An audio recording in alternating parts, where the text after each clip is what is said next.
So, there is no self. There is no self. If you were here last month, and in spite of the non-existence of time, I'm going to say if you were here last month, there is still no self. That's really all we're here to talk about. Wherever this afternoon goes, and I never have much idea where it's going to go once we start discussing things. We might go into philosophy, we might go into therapy, who knows where we might go. We might go into politics, society, or the arts, who knows. It doesn't really matter.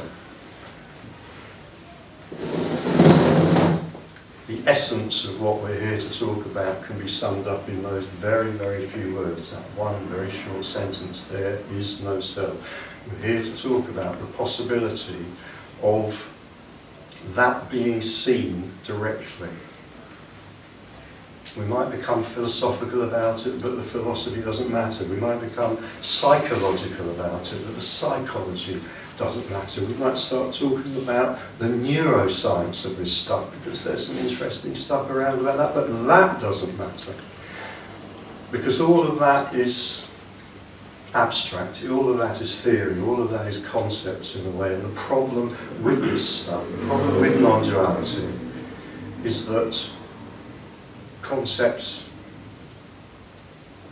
don't really cut it. Concepts can't really get any handle on what it is that we're talking about.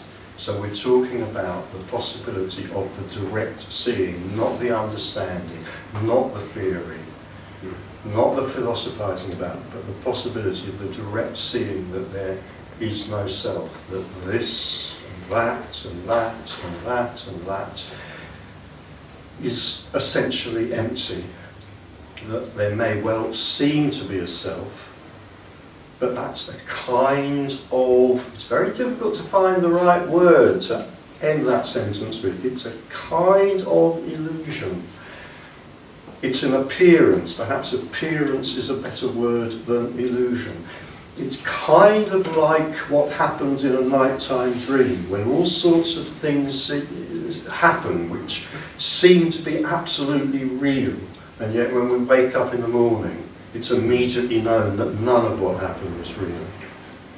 And then we might notice that one of the common phrases for what we're talking about here, one of the common phrases for the direct seeing that there is no self in here and there is no self in there, is awakening, or waking up. People talk about having an awakening, about waking up, in the same way we might talk about waking up from a nighttime dream.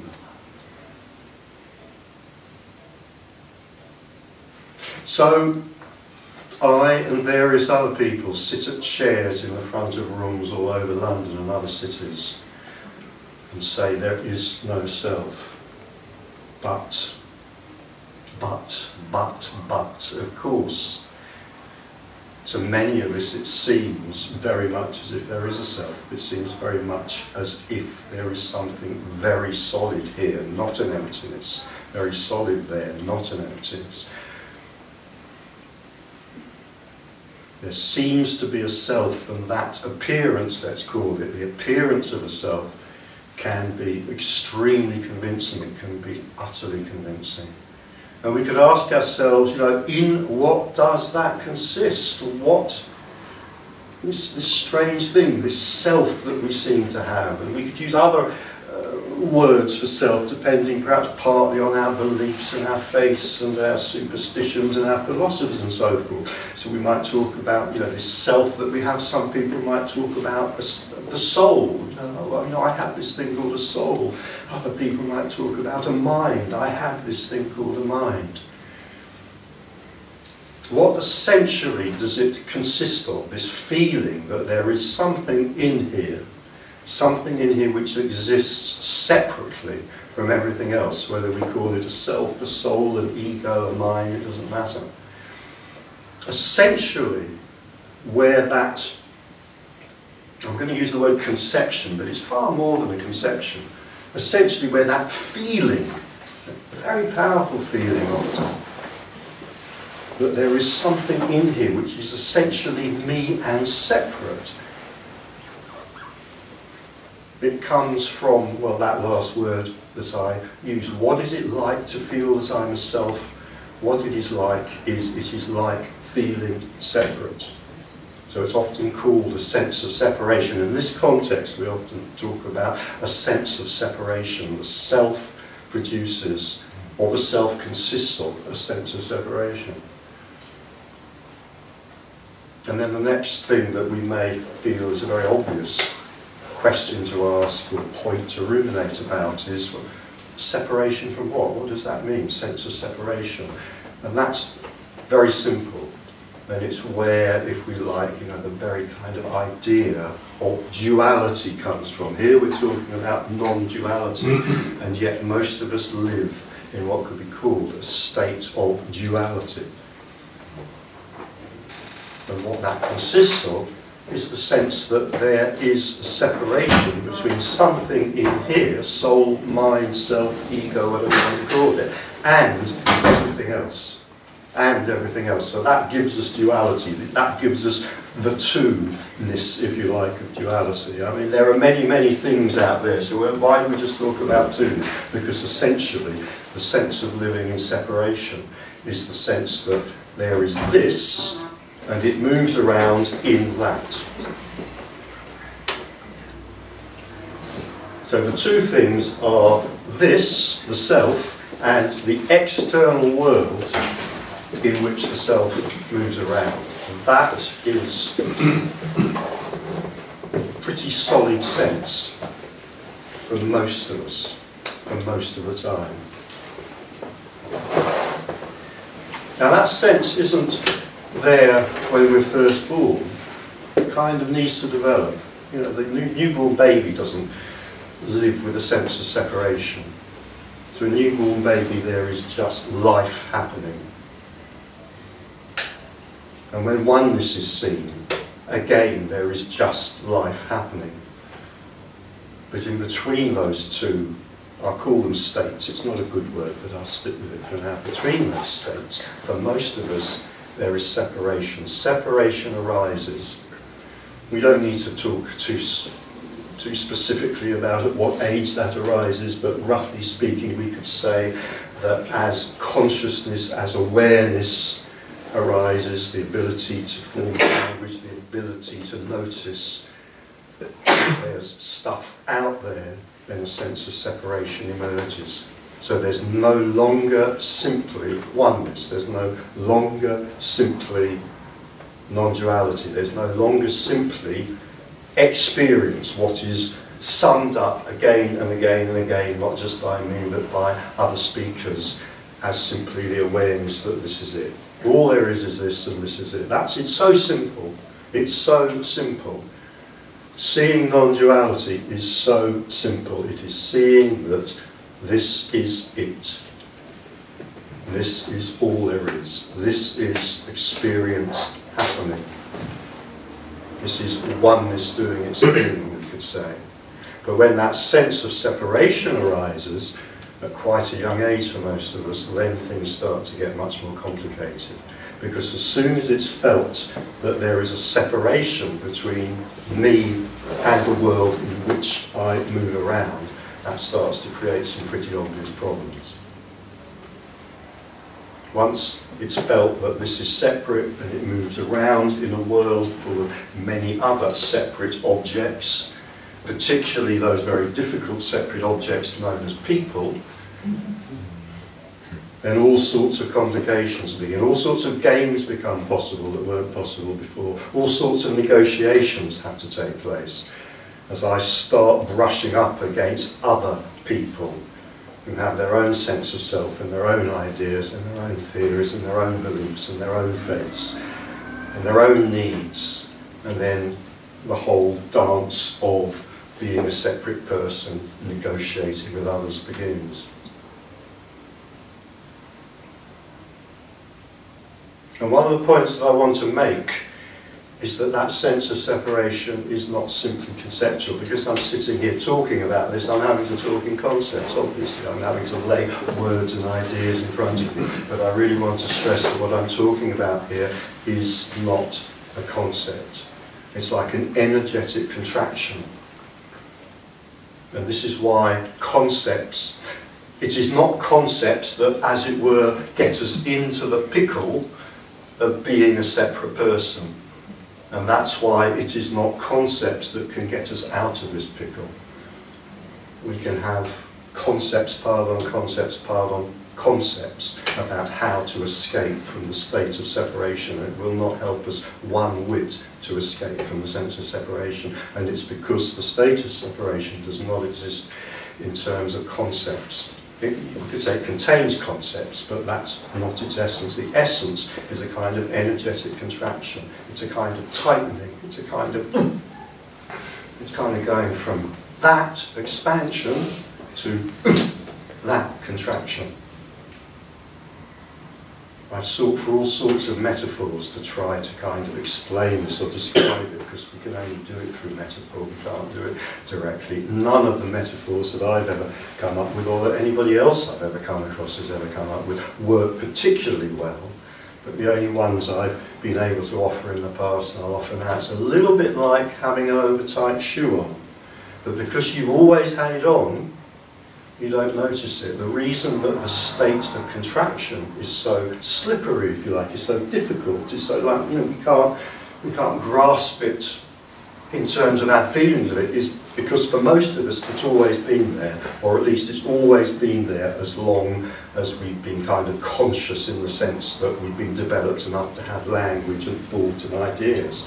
It's always been there. So although it could be described as an uncomfortable contraction, it's not necessarily noticed in that way until it's gone. When it's gone, then it's known that that contraction was there and how painful it was. So that's why sometimes I try to compare it. It's a very weak metaphor, I know, but I can't come up with a better one. I sometimes compare it to having an over-tight shoe. But it's an over-tight shoe we've always worn, so it feels natural. We don't notice, we don't think about the fact that our foot is squeezed and hurting, because that's always been the case. So it seems natural to us. It seems natural to us. But if that shoe, another metaphor I sometimes go for is an over-tight corset, same thing. If that shoe or if that corset was suddenly to be taken off us, then we notice the difference. Then we notice the freedom.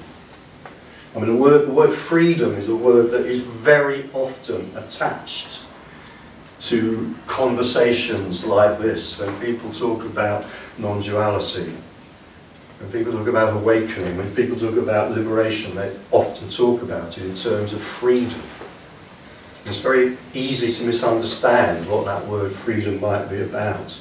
Very easy to misunderstand it. But what I'm going to say sitting here is that what that word freedom is chiefly about, it's the freedom of the relief of being released from contraction, the relief of being released from contraction. And if there was any sound or word which could sum up the seeing of oneness, which of course there isn't, clearly, but if there was any one sound or word which could sum up the seeing of oneness, I would suggest that it was, it's just a sigh of relief, a recognition that something that I never even consciously knew I had has suddenly gone.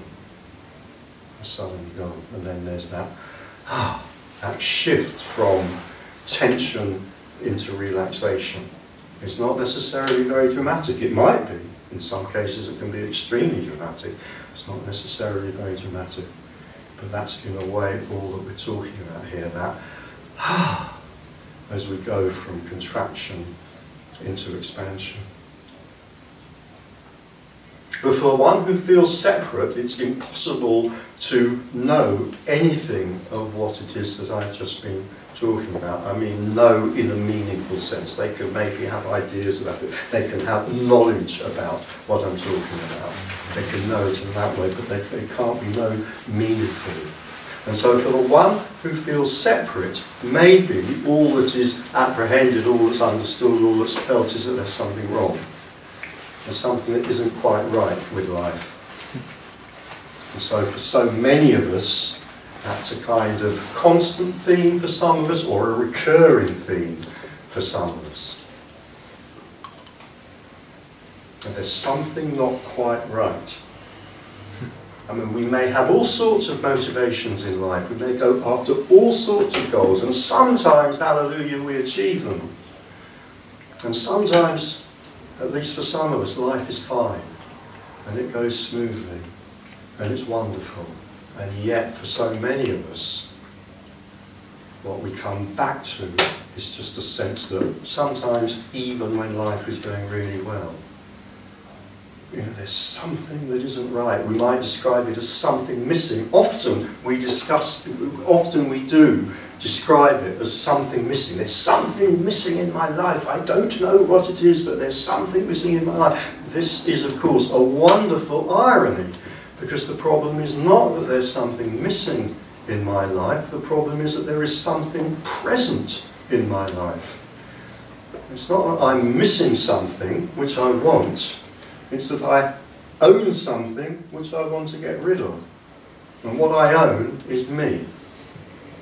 The thing that is present,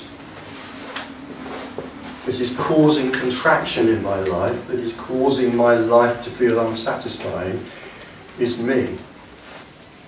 But again, the one who feels separate can't possibly know that. They can't possibly understand that. They feel there is something missing, and so they set out to find the thing that is missing. They set out to add something to their life, when ironically what they need to do is to subtract something from their life. They need to subtract something from their life, but a further irony is they're unable to do that. You can't subtract yourself from your life. It's not possible. But the obvious thing to do to the one who feels separate is to feel something's missing, I'm not satisfied, something's missing, and so to set out to find whatever that mysterious something is, to add it to my life so my life will now work. And we could sit here and spend the rest of the afternoon talking about all the various things that we seek. Most of us are seekers. All the various things that we seek, from Maseratis to mantras. Country houses with swimming pools to love affairs, from faith in God to Armani suits, whatever it may be. Psychological wholeness, forgiving my parents,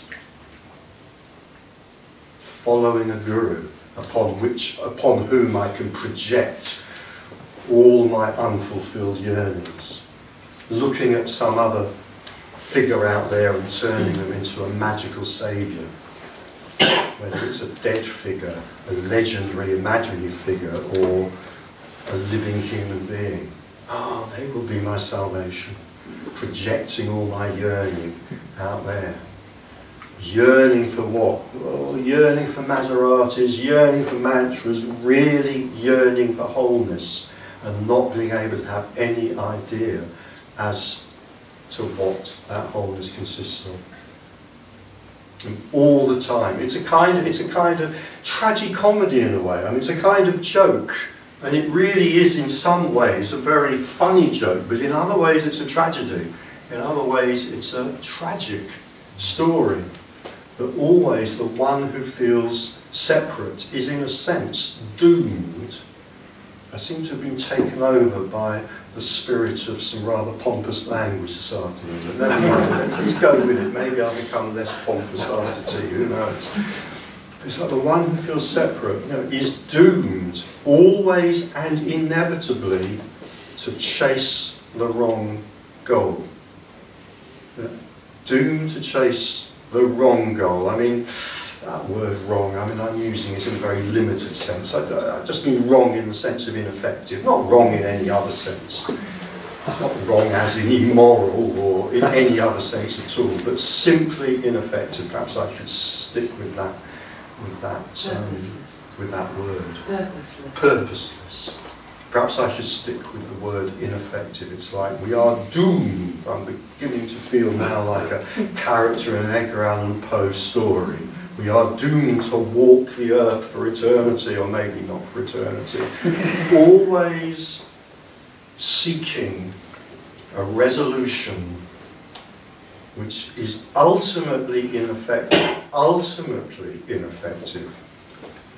Now the resolutions we seek may be very helpful at times and for a while, or they may be very harmful at times and for a while. We may seek the resolution of forgiving our parents and everyone else in our life through psychotherapy. That may be very helpful on an experiential level for a while. It may not be, believe me, it may not be, but it may be. Or we may seek the resolution of unhappiness through taking heroin. That can be highly effective, but I've noticed it can also be problematic. Because in a sense, whatever it is that I, as a separate person, look for, go through, and put myself through, the kind of the irony and the tragedy and sometimes the comedy is it always has to be ineffective. And believe me, I put myself through a lot of that stuff, as I'm sure a lot of other people in this room have too. You know, whether it's drugs or psychotherapy or spiritual paths, following the guru, getting involved with religions, whatever, career, materialism, you know, many of us, or some of us at least sitting in this room would have dabbled with all of that, and most of us sitting in this room would have dabbled with some of it. It's almost impossible not to. And one split second of awakening can put an end to that. And believe me, it does in many, many, many cases. One split second of awakening. What do I mean by a split second of awakening? I simply mean a split second. We're really talking about timelessness here. So the term a split second doesn't really even apply, but we have to use language. So I'm just talking about the possibility of even a split second of the self collapsing. The illusory sense of self-collapsing. The illusory, but felt as very real, sense of self-collapsing. The energy, the contracted energy that creates the sense of the self, simply suddenly expanding into infinity. And that can happen, it can happen, it does happen on quite a few occasions. You will meet people where this has happened. There are probably people sitting in this room where this has happened. You know, that can happen in a split second and it's over. A split second of going from contraction to infinity and eternity, and then back into the self. Is it that contraction that gives it a sense of location? Well, the answer to that is in a way yes and no, so I'm being a bit slippery. And the reason I'm saying that is because what is often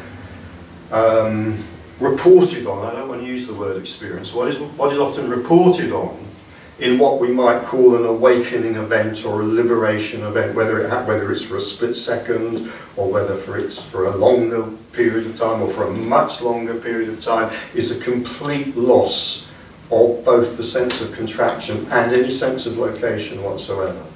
And the loss of a sense of location is impossible to describe, but if you've been there you'll know exactly what it is. You know, the loss of any sense that awareness is, as it were, localized here somewhere. I'm kind of pointing uneasily to my skull because I don't really want to point anywhere too specifically, particularly not Descartes' pineal gland. But you know, so there can be this complete loss, not just the contraction, but the recognition that awareness is not, as it seems, focused in any sense in this space here, what perhaps we might call a personal space.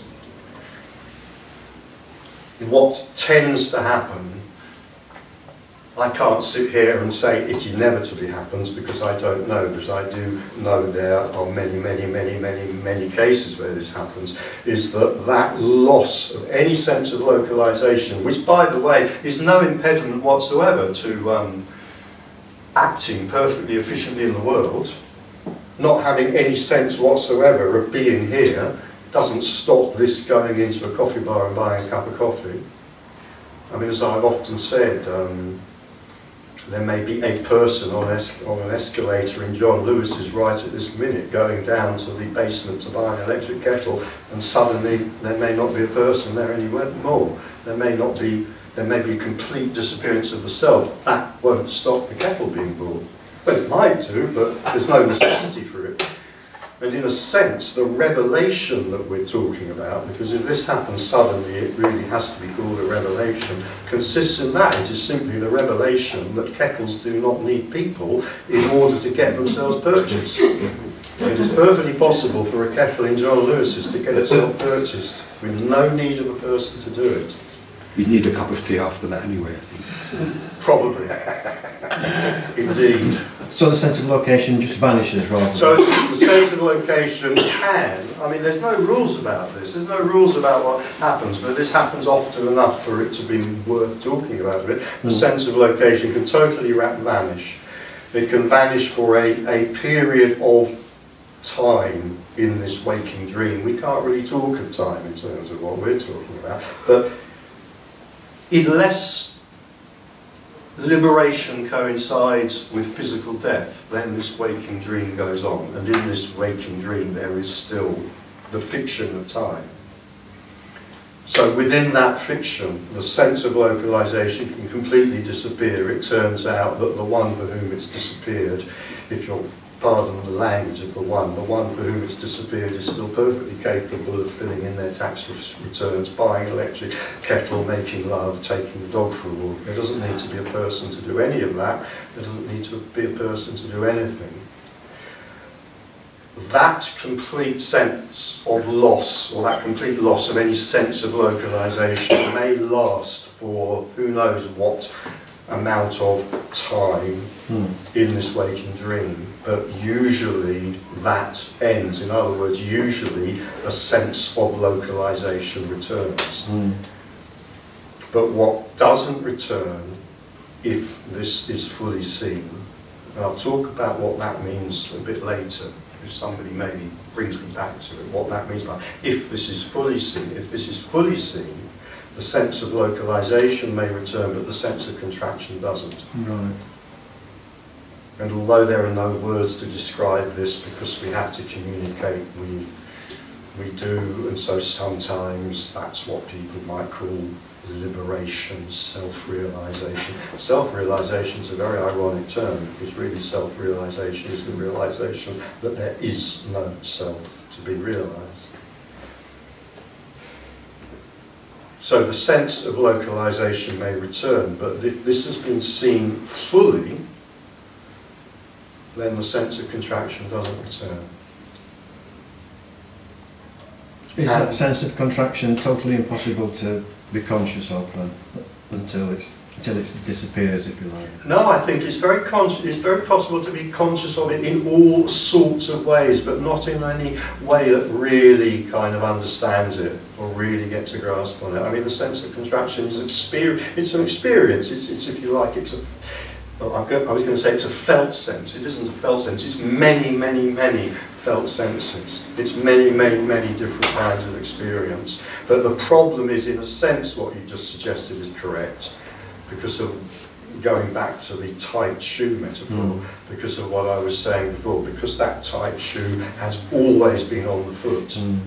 Obviously, in a way, it is being experienced, but in a separate way, it's not really possible to be fully aware that it's being experienced, because it just seems normal.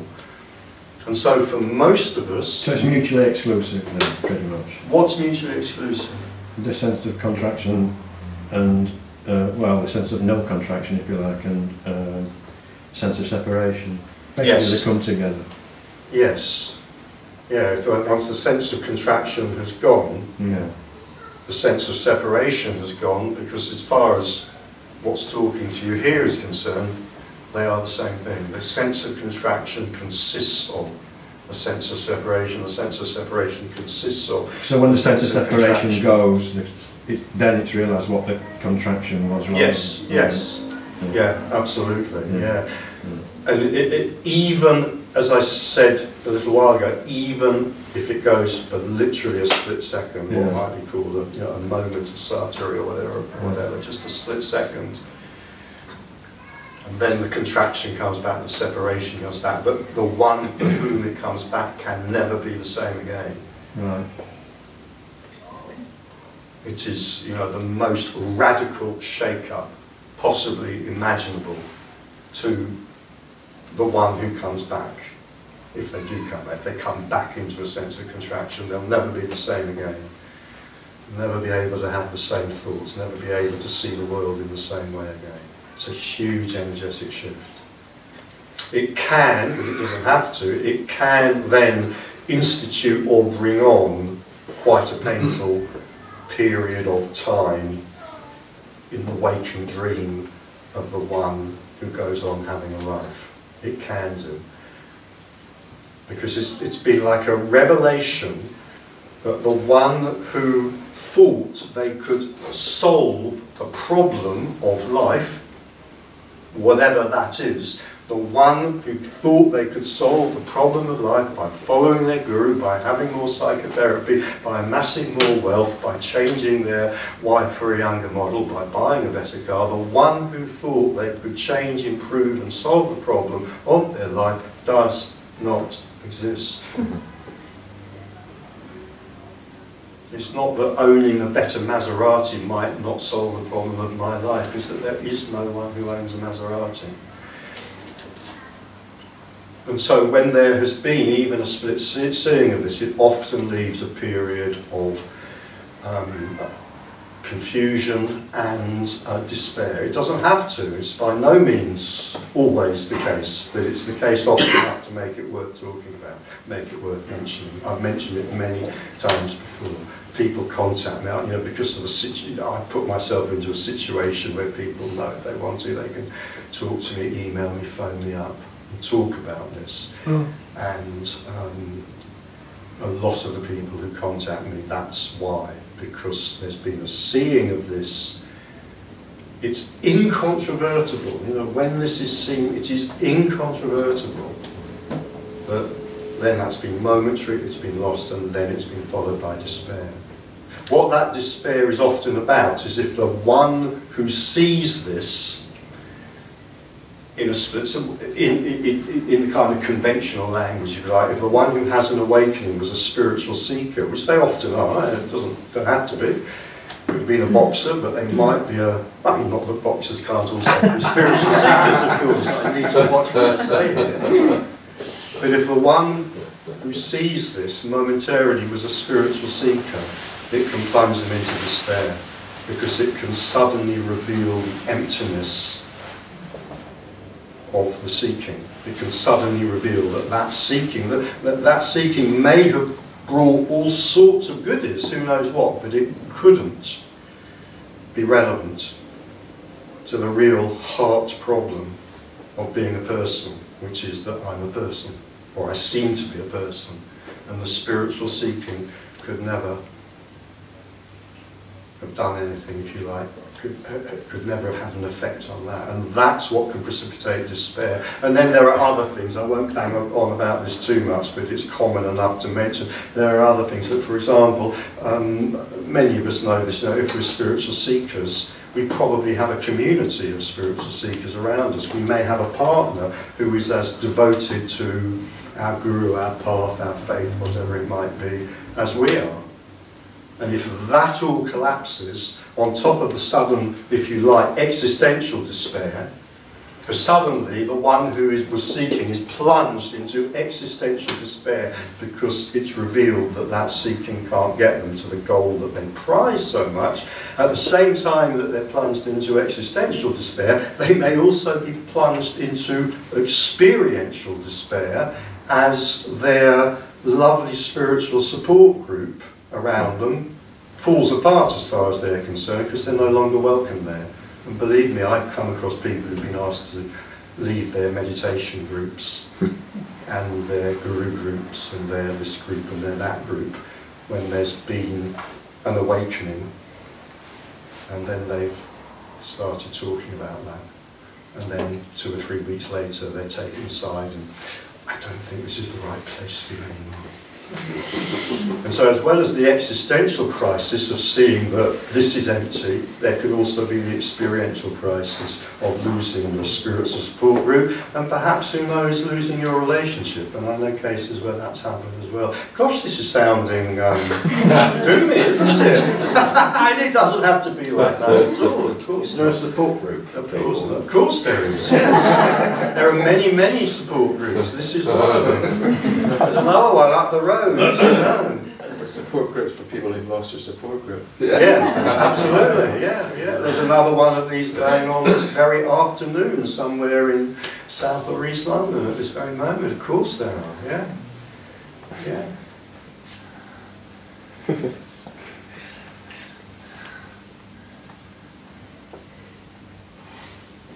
So I'll just say one more thing. This is turning into a long introductory talk, isn't it? I'll just say one more thing, going back to what we were talking about. I mentioned this word fully, when this is fully seen.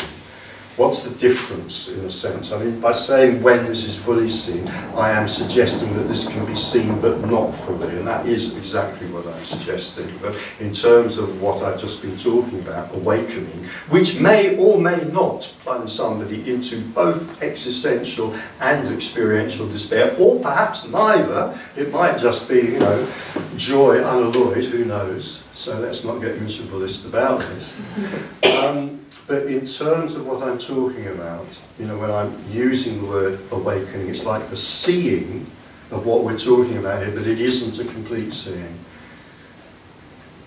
And I have to get paradoxical here. There is no other way of saying this, that what I am talking about here is that when this collapses, when that collapses, when that collapses, what is seen, when it collapses fully, and when this is fully seen, if you like, what is fully seen is that this is completely empty, this is completely empty, that is completely empty, this is completely empty, everything is completely empty. It is the nothingness of which the Buddhists speak. Sometimes groping for a metaphor, some speakers say it's revealed as like a hologram, it's as empty as a hologram. But the paradox is, when it's fully seen, it's also seen to be full. It's both empty and full. And if rationality and language and concepts break down at this point, then they do. We can't help that. And we are, after all, as I think it was Ram Dass. No, it wasn't Ram Dass. I think it was Alan Watts who said, "I'm trying to F the ineffable." And we are trying to F the ineffable here. So let's not be surprised if language and concepts break down. But this is the only way that I can put it. This is empty and it's full. This is empty, it's silent, it's still. I mean, there's not a lot you can say about emptiness. It's not very interesting emptiness after all. What can we say about it? It's silent and it's still. And even that has probably said too much. But it's also full. And what it's full of is love. And that love has a particular nature which it is not very difficult but totally impossible for the mind to grasp, because the nature of that love is unconditional. And the mind does not work in terms of unconditionality. It can pretend that it does. It can kind of get into a very sort of generous-hearted sort of spirit sometimes and pretend that it's kind of unconditional, but it's not. So what is seen is not seen by the mind. Emptiness can't be seen by the mind, and fullness can't be seen by the mind, and unconditional love can't be seen by the mind, and none of those things can be understood by the mind. The mind is just a kind of useless passenger here, but nevertheless all of this can be seen. What can be seen directly is emptiness and fullness, and the nature of that fullness is unconditional love, and it is that that brings a full stop to the story of a person. It brings a full stop to the story of a person. Some people talk in terms, some speakers talk in terms of this is a death. That's what the death is. It's the death of a person. They say the person has died because it brings a full stop to the story of the person. And after that, I'll just say this one more thing and then I'll stop and see if there's any discussion or whether we'll just have an early tea break. But After that what? After that, whatever. There's no rules whatsoever. After that, anything can happen or not happen. Anything can change or not change. There are tendencies, I've said this before, there are tendencies for certain things to change, but they're only tendencies. Because what we're talking about here is an energetic shift, it's not simply a change in thinking, but it's an energetic shift. It's quite likely that a lot of neurosis that attached to the person may fall away, either suddenly or gradually. It's quite likely that it may not happen, because there aren't any rules. It's quite likely that more relaxation will be felt, because stress is something that attaches particularly to the sense of a separated person. It's quite likely that a more relaxed life may be lived. It's quite likely that it's not inevitable, because there are no rules. There can't be any rules here.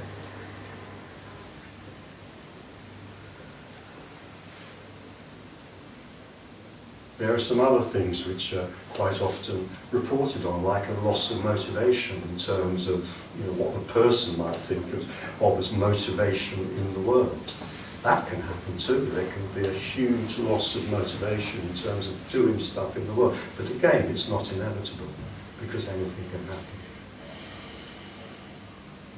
But I've said many a time before, and I will say it again now, and then I will stop this very long introductory talk. What we're talking about here isn't like anything, but if it were like something, it would be relaxation. That might not seem very dramatic, might not seem very desirable, or it might, I don't know. But that's probably the nearest we can get to talking about this in terms that the mind can understand. That whatever else happens, at the very least, there will probably be more relaxation. A kind of,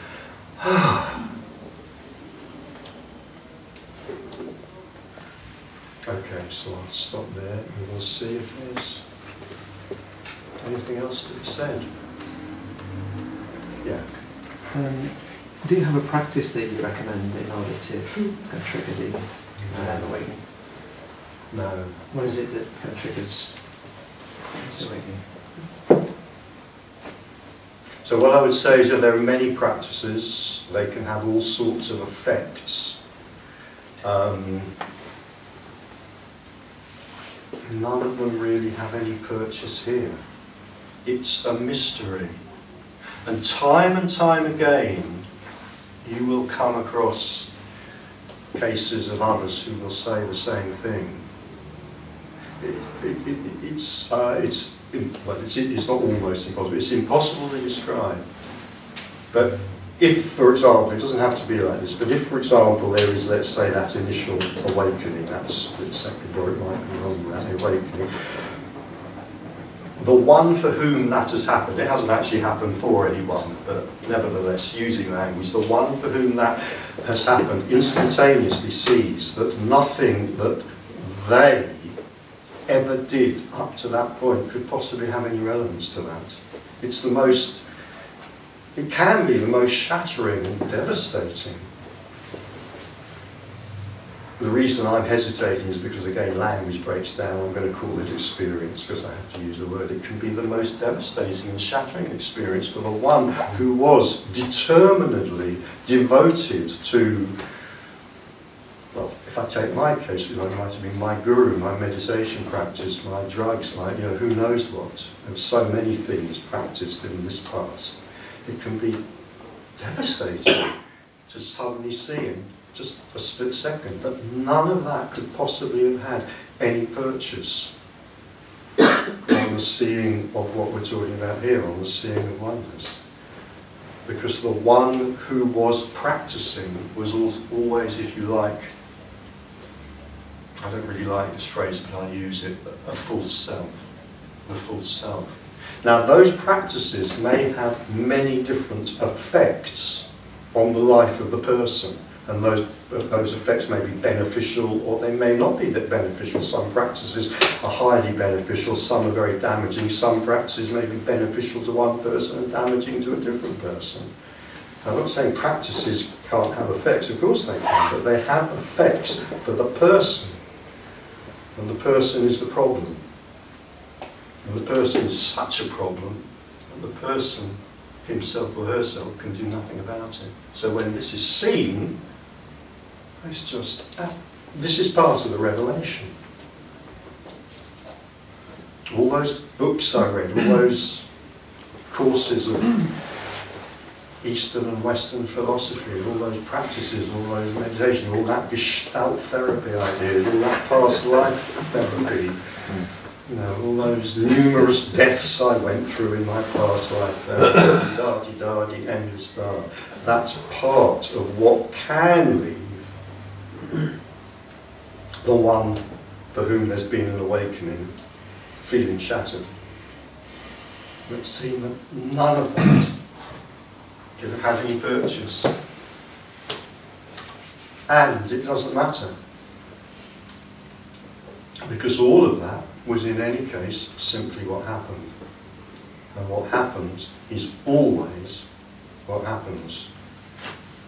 I mean, I hope I'm now in the ballpark of what I sometimes call the bleeding obvious. What happens is always what happens. Following the guru happened, or taking drugs happened, or past life therapy happened, or meditation happened, or playing football happened.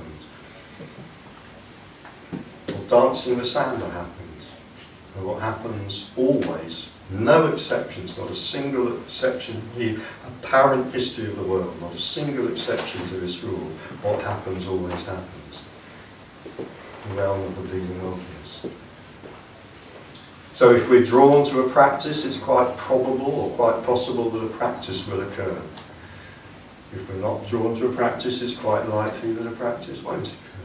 So is it then that our ability to enforce our boundaries, is it then the case that our ability to enforce our boundaries healthily in the world just carries on the same? So if we were good, we're still good. If we're bad, we're still bad. There are no rules. After awakening. There are no rules. That may or may not be the case. However, again, I'm repeating something here I've said quite a lot in the past. There are no rules, but there are some tendencies, and one of those tendencies is for a certain level, at least a certain level, of neuroticism, of neurotic energy to dissipate in this energy shift that I'm talking about. So to whatever degree the person is motivated or moved to action by neuroticism, that is likely to become, this is a value-laden word, but I'm going to use it, that is likely to become more healthy. They're likely to react, act and interact with others in the world in a healthier way because of a lessening of neurotic energy. That's not necessarily always going to be the case, but it's often the case. And if the one for whom awakening or liberation has occurred was in any case not a very neurotic person, not a very neurotic character, then there may be very little difference indeed in how they interact and react before and after in terms of a time frame. But if they were very neurotic, there could be substantial changes. And by the way, those changes also could provoke considerable problems with the ones with whom they were close before this was seen. For me, I mean, for example, think of, let me just throw this in, you know, from a roughly psychological perspective, if you like. If that person was in a relationship which was codependent, and codependent relationships tend to be fueled by a lot of neurosis on both sides, and one of those parties suddenly has a, I'm going to call it a release of neurotic energy. I know that's a vague phrase, but I'm going to stick with it. One of those people has a release of neurotic energy and is no longer manifesting so much neurosis and no longer feels the need for that codependent support, that relationship will almost certainly fall apart. It won't definitely fall apart, but it will almost certainly fall apart. In the same way, if you have a codependent relationship between an alcoholic and an alcoholic rescuer, and the alcoholic cures themselves, whatever word you want to use, ceases to be an alcoholic, unless their partner is able to radically realign their own personality and needs, let's say, then that relationship will almost certainly fall apart. So there's no rules, anything can happen, but there are tendencies. Can I just say that if we look at nature, the bird doesn't know it's a bird. It just flies. That's what it does. The dog doesn't know it's a dog, but it just lives. Cow looks at you and doesn't know it's a cow. But it's a natural functioning of those appearances in nature. And I think from this boundless energy that human becomes boundless, there's a natural functioning of the human. It's only the mind that will project, oh, am I behaving well or not well? But I think from this boundlessness energy, human will still function as it's meant to function, just like the bird is meant to fly.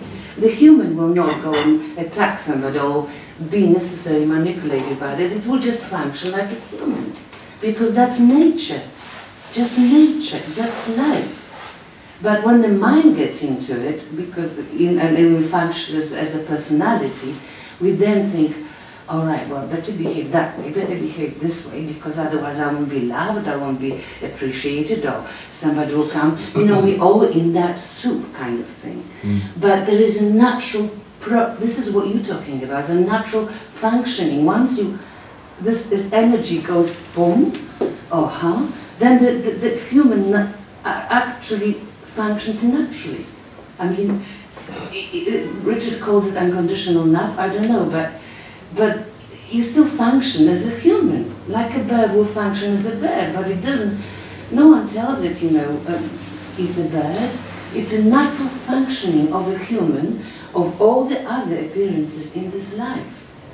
You know, from that boundless, we all longing to have that boundlessness, but then we're not becoming either mad or, I don't know, because I've actually have not experienced that, but we still look. With Richard, right? He's okay, because he just knows that he can't go in there, although he will see it probably as a wall is not a wall. We won't see it like, but Richard might say, I can go through the wall. But the function of the human will not, I will not go through the wall because I hurt myself.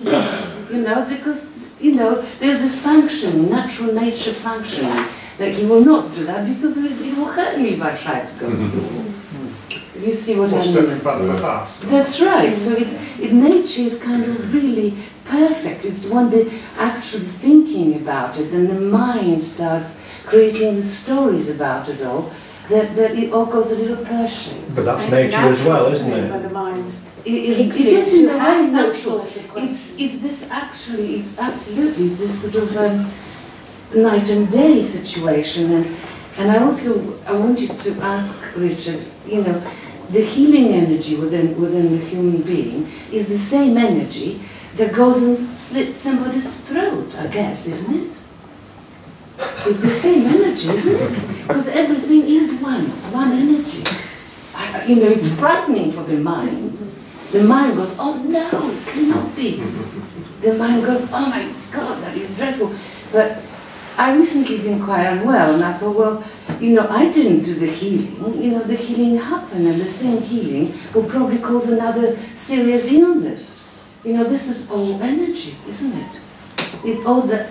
Maybe no one can really explain what it is and why, etc. But is that so? This is the frightful nature of the phrase unconditional love. As I've said many times before, the problem with that phrase, people might say, well, what's that mean, unconditional? The problem with that phrase, the problem word in that phrase is not the word love, it's the word unconditional.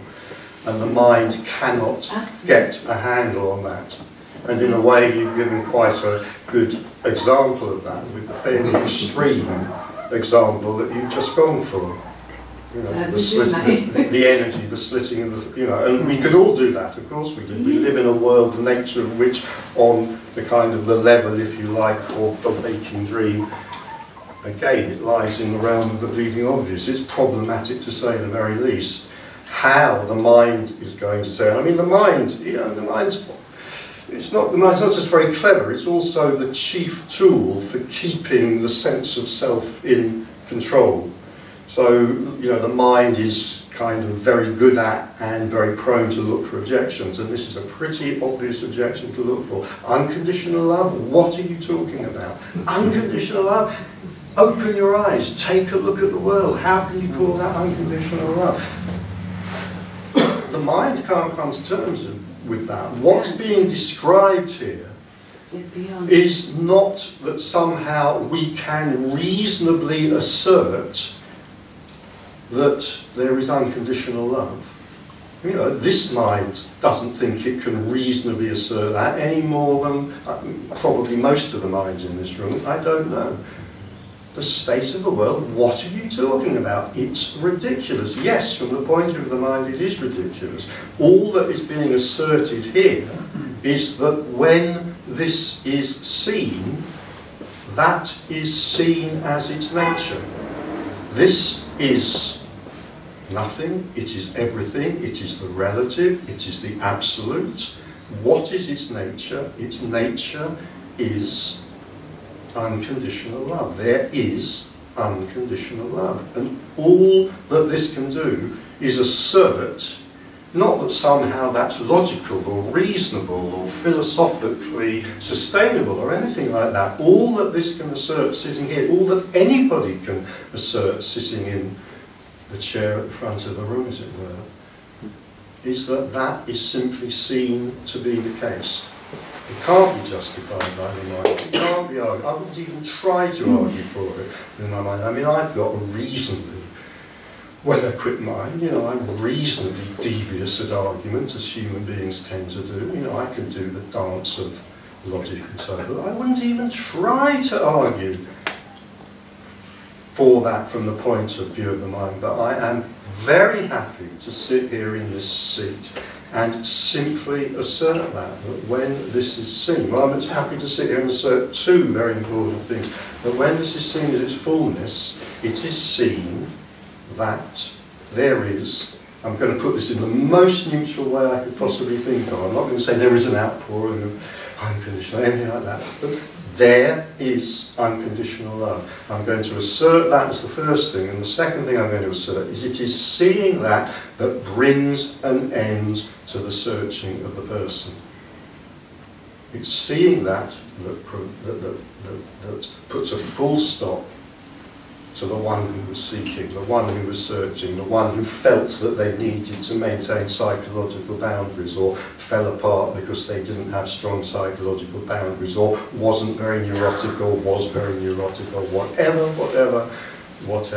It's seeing that there is unconditional love which puts an end to the existence of the apparent person. And then we can come in with our slittings of throats and our whatever, the sublime, you know, the sublime nature and the terrible nature of existence, if we want to look at that. We can bring that in, and then we can write books which we can pile up and climb up to the moon on them. Of course we can. You know, how many, you know. And all I can do, or anyone who sits in a chair like this can do, is in a sense simply assert, look, this is a description. And where it's been seen already, there has to be an assent to that. And where it hasn't been seen already, well, whatever, there may be some interest in that, there may be no interest in that, there may be incredulity about it. How can you possibly say that? But essentially, that's all that can be said. There's nothing and there is everything, and the nature of nothing and everything. Now I'm going to keep it really neutral. There is nothing and there is everything, and in that there is unconditional love. how can the mind possibly get a handle on unconditional love when the whole function of the mind is to divide things up conditionally? That which I love, that which I hate, that which I find repulsive, that which I find attractive, that which I think is good, that which I think is evil, that which is lightness, that which is dark, angels and devils, gods and Satan, and endless, endless, endless, di-da-di-da-di, endless dark, because that's what the mind's good at. So you're not using a mind now. You're not using a mind now. Now we come to another problem, which is that for the sake of this talk, I've been using this word mind over and over and over again this afternoon because it's a convenience, and I'm now going to say, and of course there is no such thing as a mind. There isn't an entity. Oh, and by the way, there's nothing particularly revolutionary, non-dualistic about somebody sitting here saying there's no such thing as a mind. You know, you line up 30 philosophers and psychologists in this room and they will come to no agreement whatsoever about whether there is a mind or not, and if there is, what does it consist of. But I am going to assert absolutely there is no such thing as a mind. But what there is a process, an apparent process of thinking, perceiving, feeling, and so forth, and we kind of assert, feel, or argue that there is something behind that, an entity behind that, which we call the mind. There isn't a mind. But having said that, I've now lost sight of the point you made. No, because I'm thinking about, to me, non-duality has always been, it's not either or, it's both and. And it's like there isn't a, well, the separation isn't, there isn't a problem being a separate self at all. And even you can have the experience or the seeing that it's just this. And still, it's like a lucid dream. You can be dreaming and be aware that you're everything in the dream and still adopt the character role just because you want to, and you have the illusion of choice and moving and free will. But you can be seen through that's not real. It seems like that's not being said here. You're saying that what you're saying seems to be like a transcendent, just seeing through it all, and being that, or recognizing that that is, and that everything else isn't relevant. Maybe I've misunderstood. Not really. I'd say, if I'm getting your point, and I'm not sure that I am, I would say that, and again, I'm not the only person to say this, has been said over and over again, I'm saying, you know, the best description for this is it's both real and unreal. Yeah. I mean, it's utterly real in the sense that it's as real as anything ever gets. You know, there's nothing more real than this. If reality means anything, and I assert that it does, then this is real. But it's also unreal. It's both. It's not one or the other. It's have nothing whatsoever to do with what I'm talking about here. Seeing this, that perhaps that, you know, that has nothing to do with the transpersonal experience. A transpersonal experience is an experience. It's something which can be experienced by a person. And transpersonal experiences are actually very easy to evoke. They're not difficult. I mean, I've got a background in transpersonal therapy and psychology, and if you've got a group of people who are happy to follow you, it's very easy to invoke an experience of the transpersonal, which is, you know, can be lovely, experientially. You know, we can feel very lovey-dovey, very warm.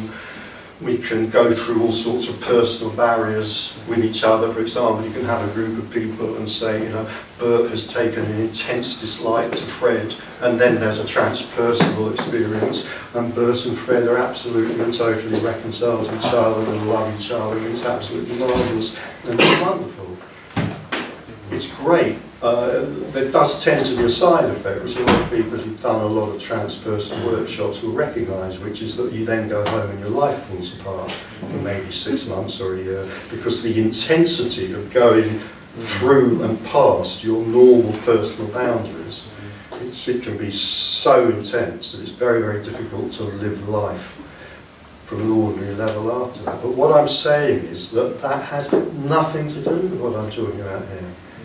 A transpersonal experience is still an experience. It's an experience of perhaps a very lovely, refined, translucent kind, where the edges of the self have become much fuzzier and much warmer and softer and pinker than normal, and that's all absolutely lovely, but it's still an experience of the transpersonal self is still an experience of the self.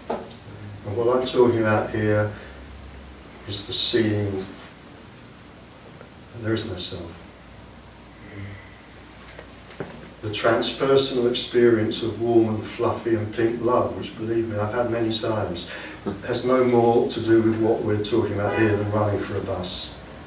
And no less to do with it either.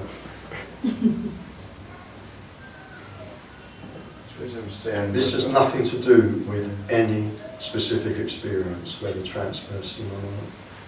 I know, I guess it's just that what is it that sees that there's no self? Nothing. No way.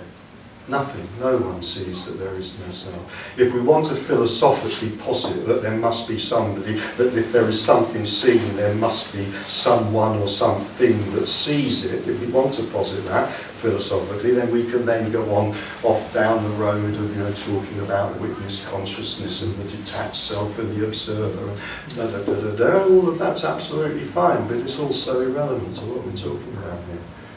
No one sees this. Actually, no one is seeing this there right now, although there might be added to that the sense, I don't know, but there might be added to that the sense that there is a person seeing it.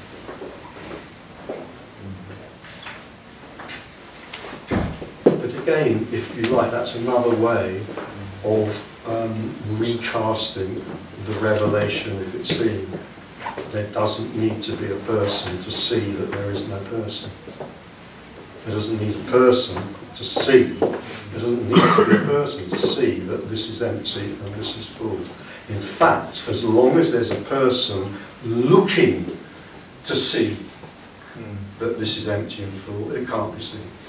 It's only the apparent existence of the person that stops that being seen. It's a terrible paradox in a way, and it can be a very painful paradox that it's the very existence of the one who is looking for this that stops it being seen. Now, if the person hears that, they're quite likely to immediately go, okay, I'll find a way of stopping looking. But that's just, it's just the self or the mind becoming a little bit more devious. So as long as you're here, this will never be seen. As long as you're here, you will never see this. And I'm not picking on you. You will never see this. I haven't seen this. No one sitting in this room will ever see it. Yet it may be seen. But it can only be seen in our absence. Absolutely. And if it is seen, then anything. Anything. No rules. If while there's a psychophysical organism present, No, just one more question. Yeah, and obviously you use the term psychophysical organism. While that's present, could it be seen that this is that could be seen as a medium or a prism through which this is seen? Yes. While the organism is present. Yeah. So my question would be, if the psychophysical organism, like a prism that wasn't functioning correctly or defective in some way, maybe think, say somebody had very severe sort of psychological conditions which they might be heavily medicated for. So the medium itself somehow is not in a state of health.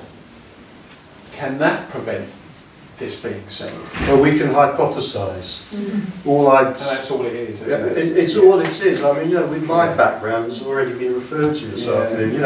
I'd be delighted to go down that road. I can't tell you kind of that, how deep my prejudice is against, for example, psychopharmaceutical drugs. I'd love to go down that road, and it would just be more speculation. It would be more of the mind insisting that if only it works hard enough at this, it can understand it, or at least some aspects of it. It can't be known. No. It can't be known. Yeah. Because I've sort of seen, I mean, I'm not a psychotherapist, but I'm a therapist of a kind, and I just saw somebody the other day who was highly medicated, and it's almost as if they were completely sedated. Yeah. And completely drugged up.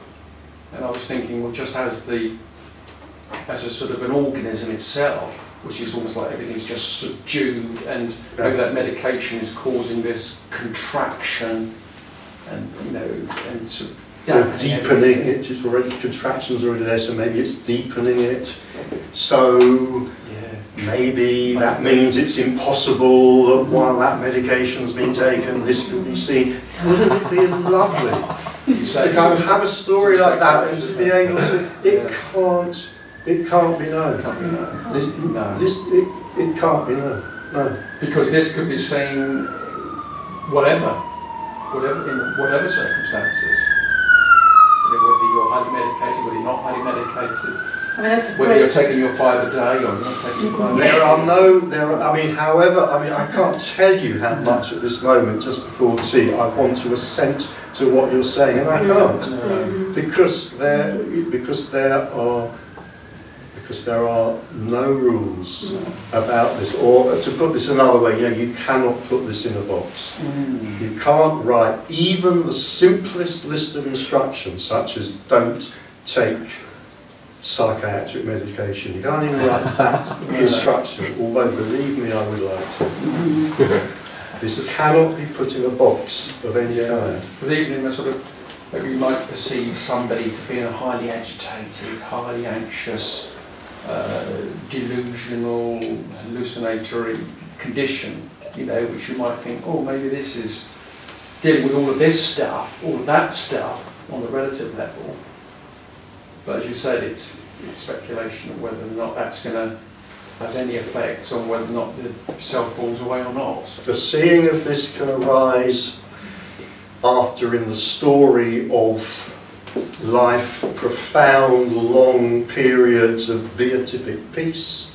It can arise after long periods of the most profound psychological and emotional upset, and on and on and on we go. So the one thing, the one rule we can assert is there are no rules. Absolutely, yeah. This cannot be put in a box.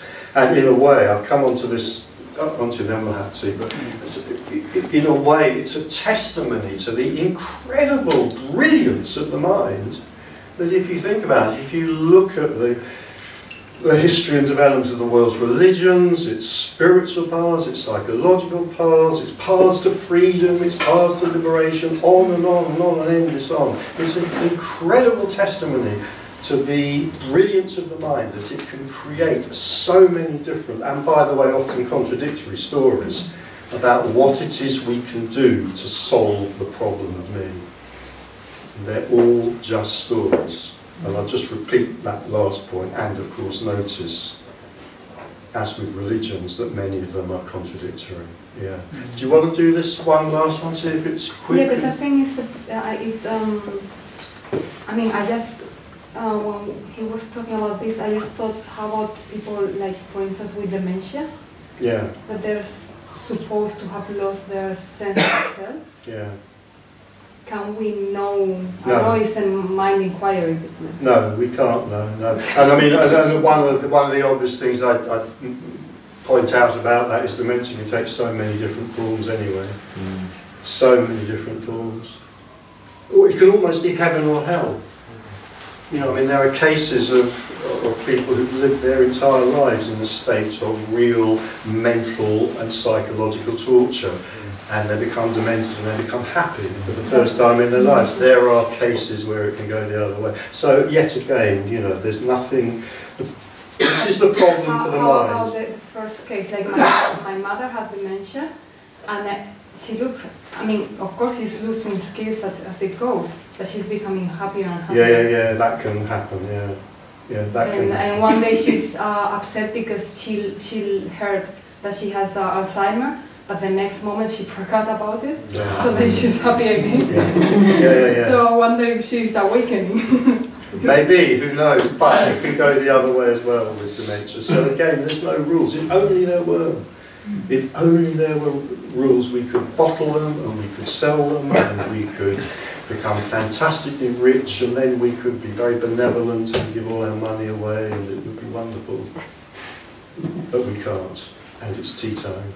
In fact, it's way past tea time.